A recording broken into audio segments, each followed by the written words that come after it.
cho chỉ tao có một hào chế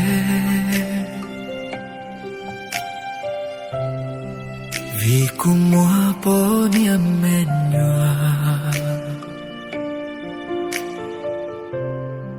có ai sẽ rồi cả mu chế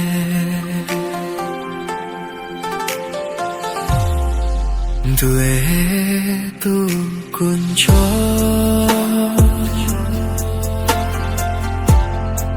cha cho ke luka trong nó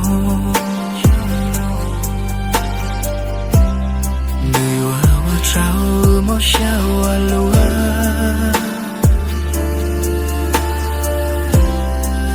sa cho gia lo ke từ ta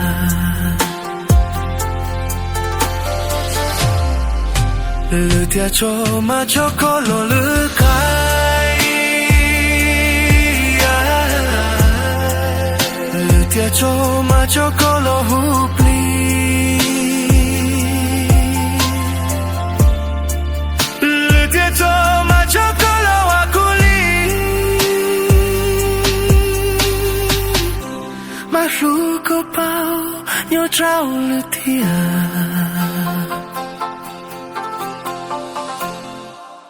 là shi ru tao chơi nu lâu yêu chơi nu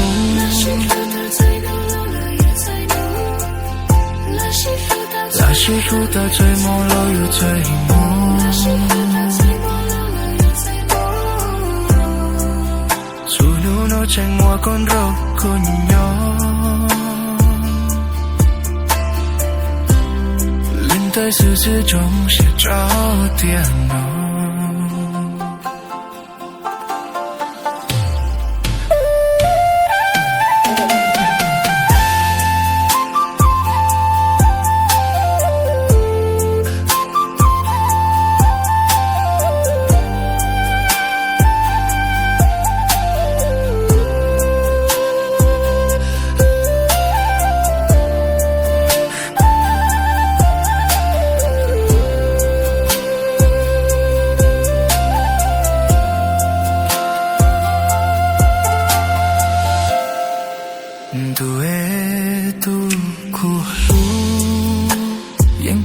cô một xia hẹn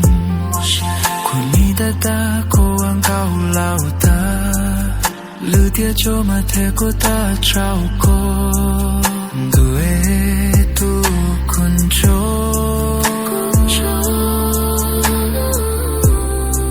cha cho cái lúc cả trong nó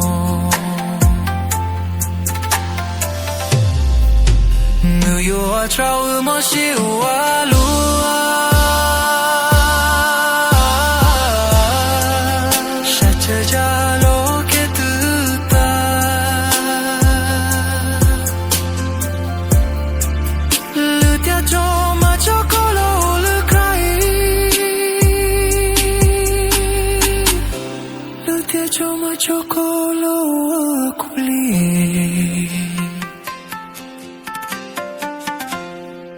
cho mà cho cô lâu